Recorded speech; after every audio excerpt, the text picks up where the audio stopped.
வாசிக்க தெரிஞ்சவங்க எடுத்துக்கிட்டிங்களா? பக்கம் வந்து 644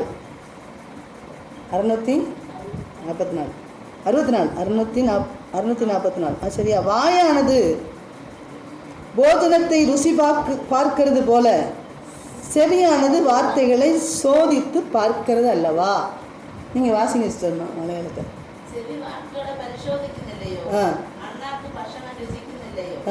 இப்போ செவி பரிசோதிக்குது இல்லையோ, பச்சனத்தை ருசி பார்க்குது இல்லையோ, என்ன அப்படிதானே வச்சுங்க?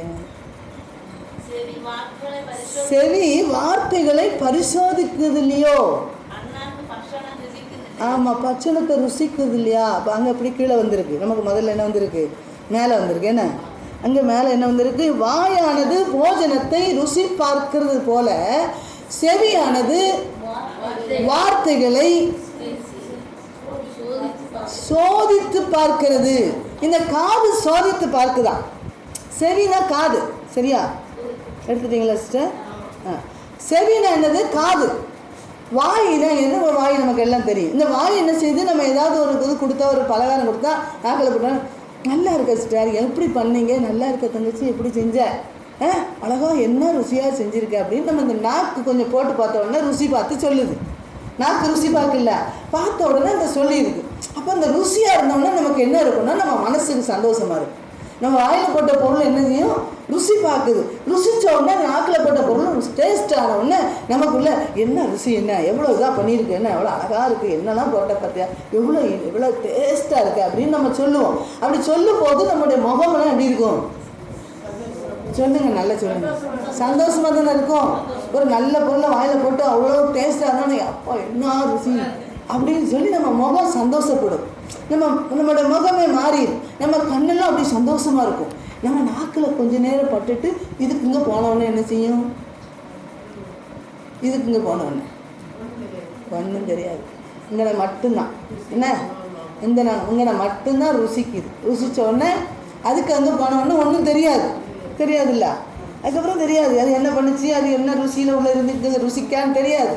நாக்கு மட்டும்தான் ருசி பார்க்கு. இப்போ வசனம் சொல்லுது செவி ருசி பார்க்குமா. இங்கே போனது இதுக்கு எங்கே போனால் தெரியாது. ஆனால் செவிக்குள்ளே போனது எங்கே தெரியுமா போவோம்? எங்கே போகும்? மூளைக்கு போகும், முழு இருதயத்துக்கு போகும். நான் சொன்ன வார்த்தைக்கு என்ன உண்டு? வல்லம் உண்டு. அப்போ வாயிலிருந்து அந்த வார்த்தை வந்து ஒரு வார்த்தை செவியில் போய் விழும்போது செவி வந்து ருசி பார்க்குது.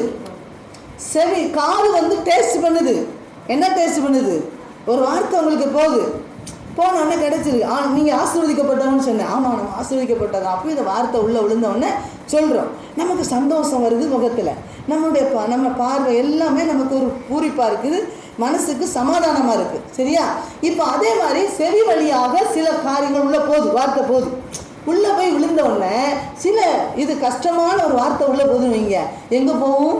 மூளைக்கு போகும், உள்ளத்துக்கு இருதயத்துக்குள்ளே போகும், முழு பாடிக்குள்ளேயும் போகும். ஹோல் பாடிக்குள்ளே உள்ளே போய் கிரியேட் செய்யும். யார் நீலாம் என்னத்தை உனக்கெல்லாம் ஒன்றுமே அப்படின்ட்டு வைங்க. அப்படி சொன்ன உடனே உள்ளுக்குள்ளே அப்படி புழுங்கி இங்கே போய் அங்கே போய் கண்ணுக்குள்ளே போய் கண்ணெல்லாம் உடச்சி இங்கே உடச்சி இப்படி வந்து மூக்கை உடச்சி இப்படி தண்ணி வந்து கண்ணில் மூக்கிலெல்லாம் தண்ணி வந்து ஊனு சிந்தி இப்படி சொல்லிட்டான் பாரு, இப்படி சொல்லிட்டா என்ன அப்படி அழுவோம். என்ன அப்போ இந்த காதில் போய் விழுறது எங்கெல்லாம் போகுது? அத்தனை ருசி பார்த்தான்.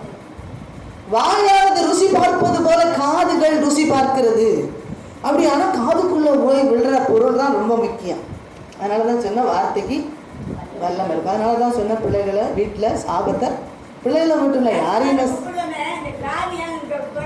காது திறக்கும். இல்லையா கேள்வி பார்த்தீங்களா எவ்வளோ புரிஞ்சிருக்கு பாருங்க. அப்போ காது ருசி பார்க்கும். காது என்ன செய்யும்? காது என்ன செய்து ருசி பார்க்குது. இப்போ உங்களுக்கு விளங்குதா? காது ருசி பார்க்கறது விளங்குதா? எல்லாருக்கும் புரியுதா? இப்போ காற்றுக்குள்ளே போய் விழுறது தானே நம்மளை வந்து முழு பாடியும் தள்ளி விடுது. காதில் போகிற செய்தி தானே நம்மளை கரெக்டாக பண்ணுது. காதில் போய் விழுற செய்தி தானே நம்மளை வந்து காதில் வழி நடக்குது.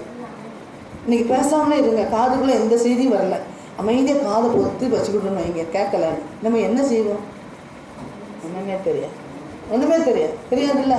அப்போ இந்த காது தான் மெயின். காது தான் என்ன செய்யுது? காது தான் பரிசோதிச்சுட்டே இருக்கு. காது தான் இது உள்ள வாங்கி உள்ள அனுப்பி நம்மளை வந்து கரெக்டாக கொண்டு போகுது. சரியாக கொண்டு போகுது, இல்லை சரியில்லாமல் கொண்டு போகுது, ஏதோ ஒன்று கொண்டு போகுது. காதில் விழுந்த வார்த்தையினால பலவித சம்பவங்கள் நடக்கு, ஆபத்து நடக்கு, நல்லது நடக்கு, கெட்டது நடக்கு, என்னென்னமோ நடக்கு. அதுக்கு என்ன காரணம்னா அந்த காது வழியாக போகிற செய்தி. காது என்ன செய்யுது? பரிசோதித்துப்பா, டேஸ்ட் பண்ணிப்பா. டேஸ்ட் எப்படி பண்ணுது?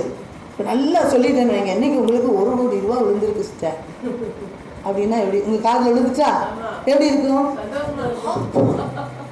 எங்கே போய் வாங்கினாங்க? நீங்கள் சாயந்தரம் போங்க, உங்களுக்கு அங்கே இப்படி தருவாங்க, உங்களை வர சொன்னாங்க, போய் வாங்கிட்டு வாங்க அப்படின்னா அவங்க எத்தனை மணிக்கு போகணும்? சாயந்தரம் 4 மணிக்கு. நம்ம 4 மணி வர உள்ளதை படான்னு வந்து நம்ம 2 மணிக்கே போய் நிற்போம். என்ன அப்போ அதை தள்ளி விட்டது யாரு? நான் என்ன சொன்னேன்? 1 கோடி ரூபா உங்களுக்கு வந்திருக்கு, போய் வாங்கணும்னு சொன்ன வார்த்தை தானே உங்களை தள்ளி, உங்களை தூங்க விடாம ஓடி சீக்கிரம்